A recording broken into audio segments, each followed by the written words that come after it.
大家好，欢迎来到我的频道，我是健身。今天是2026年8月12号星期三，今天要来做开箱。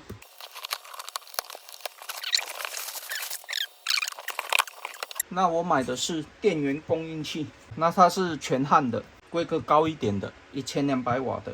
那它是 PCIe 5.1的 ATX 3.1的规格。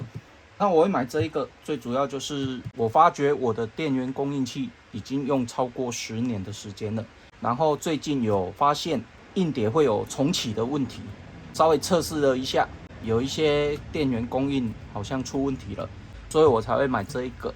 不过一般来说，电源供应器大概就是10年左右建议更换，它这边也是保固10年嘛。那品牌的部分，我个人是没有什么品牌迷思啊。我个人认为，只要是大厂牌的都可以。那我选择这一个是以前有看到一些 YouTube 频道主推荐的，所以我就选择这一个厂牌。那它刚好最近有折扣，所以我就直接买这一个了。因为这一次比较急需更换电源供应器，所以我稍微进行比价一下，选最便宜的就购买了。这是这次购买的价格。那接下来我们就是直接开箱。那我这边顺便做个对比，这一种电源供应器，我那时候买的话，盒子大概就这样子而已，类似这样子。没想到现在的电源供应器盒子这么大，看一下它有什么内容。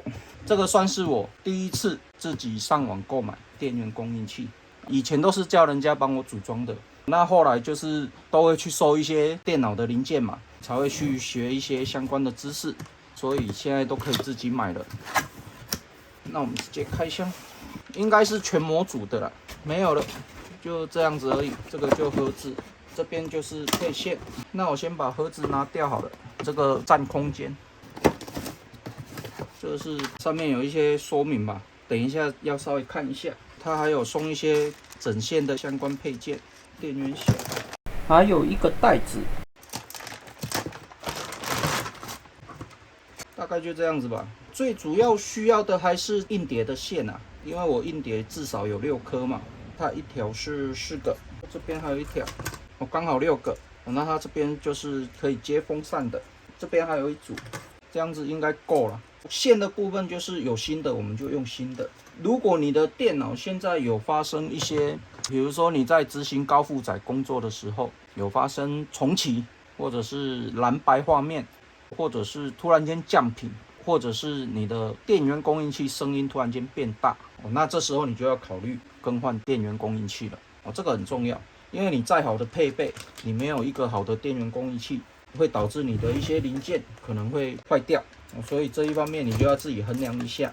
开箱大概就这样子吧，接下来我就要研究一下这些线怎么插。初步看完说明书以后，它只有简单的说一些重要事项而已。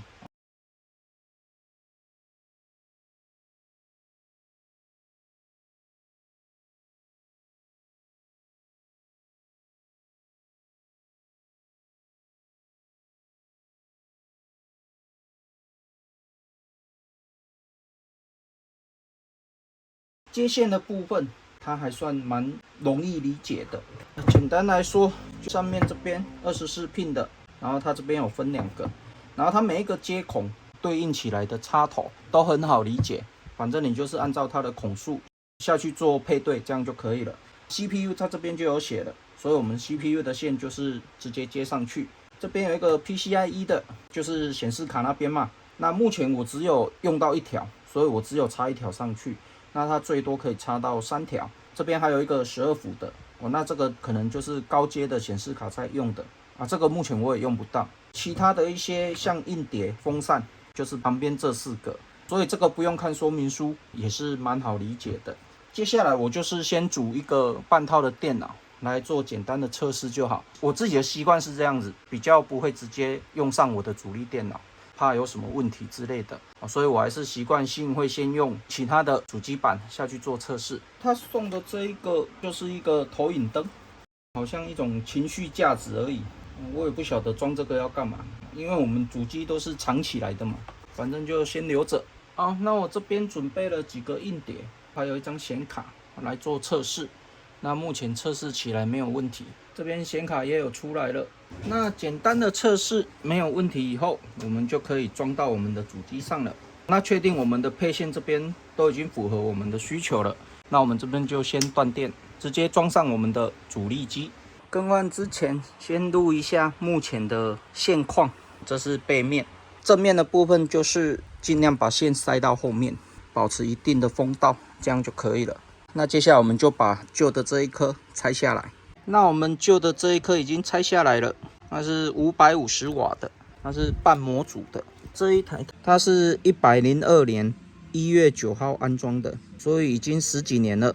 拆下来以后，稍微做一下清洁。全焊的电源供应器后面有一个 ECO 的开关，我个人是偏向于把它关掉哦。你如果很少在使用高负载的话，你可以把它打开，它就是低负载的情况之下，它的风扇会停止。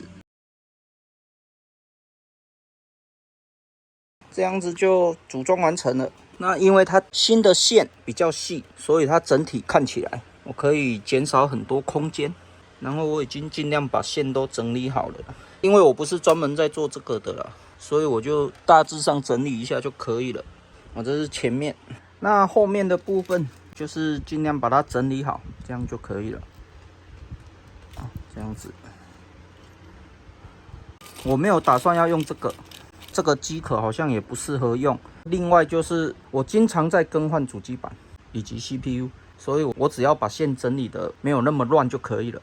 那整线的部分大概是这样子。那组装完成以后，我们先开机看看，确认每个风扇都有在动。前面的，这样就 OK 了。然后开机以后，我们检查我们的硬碟，全部都有识别到了，加上光碟总共8个。那确定没有问题，我们就可以把电脑组装完成了。那最后把外壳都装回去，这样就完成了。更换好以后，我也尝试了编辑了这一篇的影片，使用了1-2天的时间，那目前也没有什么问题。那这样子就算更换成功了。那我们也可以请 AI 推荐几款可以测试电源供应器效能的免费软体。那我自己的话是直接用 OCCT 这一款软体，它的界面对我来说看起来相对比较简单。它基本的功能就是这边有几个选项，这个你可以根据自己的需求下去做选择。那你如果对这些选项不清楚或者是不了解的，一样你可以拍照，然后请 AI 解释给你听。那这边你可以选择测试的时间那如果测试起来没有问题，那就代表你的电源供应器目前还是可以正常使用的。那我这一篇电源供应器更换分享影片就分享到这边为止。那如果你喜欢我的影片的话，敬请订阅和分享，谢谢。